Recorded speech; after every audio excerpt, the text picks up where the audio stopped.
हमारा माइंड दो भागों में डिवाइड है, पहला चेतन मन और दूसरा अवचेतन मन। तो चलिए हम जानते हैं ये दोनों माइंड का पावर क्या है और इसका काम क्या है। माइंड हमारा बॉडी का सबसे पावरफुल हिस्सा होता है। हमारी बॉडी के पावर से कई ज़्यादा पावर हमारे माइंड का होता है जी। चाहे वो बिजनेसमैन हो या पॉलिटिशियन हो या कोई सक्सेसफुल व्यक्ति हो, अच्छा व्यक्ति हो या कोई बुरा व्यक्ति हो, साइकोलॉजिस्ट का मानना है कि हमारा माइंड दो पार्ट्स में डिवाइड किया गया है जी, दो पार्ट्स में। पहला है चेतन मन और दूसरा है आपका अवचेतन मन जी। चेतन मन हमारे पूरे दिमाग का केवल 10% होता है, जिसमें कि will power, memory, logical power, critical thinking ये सब होता है। और अवचेतन मन हमारे पूरे दिमाग का 90% होता है, जिसमें habits, believe, emotional reaction, strong memory etc। तो चलिए सबसे पहले जानते हैं चेतन मन। आखिर ये चेतन मन क्या होता है, काम कैसे करता है। चेतन मन एक्टिव माइंड होता है। हमसे जो भी बातें कही जाती है या फिर बताई जाती है तो हमारा उस बातों पर जो भी रिएक्शन होता है वो हमारा चेतन मन के कारण ही होता है।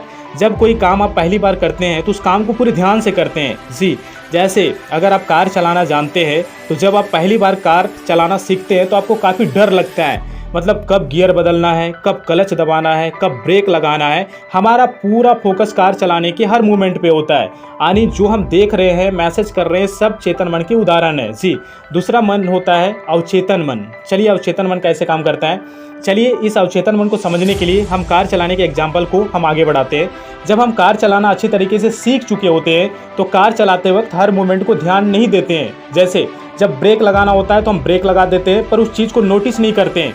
ये सब एक तरीके से ऑटोमेटिक हो जाता है। कार चलाते हुए फ़ोन पर बातें कर लेते हैं, बगल वाले व्यक्ति से बातें करते हैं, साथ साथ ब्रेक भी लगाते हैं और गियर भी बदलते हैं। ये सब काम हमारे द्वारा हो जाता है क्योंकि ये हमारा हैबिट्स बन जाता है और हैबिट हमारे अवचेतन मन के कारण ही होता है। जैसे खाना खाने की आदत अगर है हमें तो हम अंधेरे में भी यदि खाना दिया जाएगा तो हम अंधेरे में भी खाना को खा सकते हैं। अवचेतन मन जब किसी चीज़ को मान लेता है ना, जैसे अवचेतन मन मान लिया कि आपने कार चलाना सीख लिया तो आप बिना डरे कार चलाते हैं। जब हमारा अवचेतन मन किसी चीज़ को मान लेता है तो उस बात को रियलिटी में डाल देता है। यही तो अवचेतन मन का पावर है, चाहे वो चीज़ हमारे लिए अच्छी हो या बुरी हो। मैं self Vinay Kumar from Jharkhand. Video अच्छा लगे तो प्लीज़ सब्सक्राइब कर ले। धन्यवाद।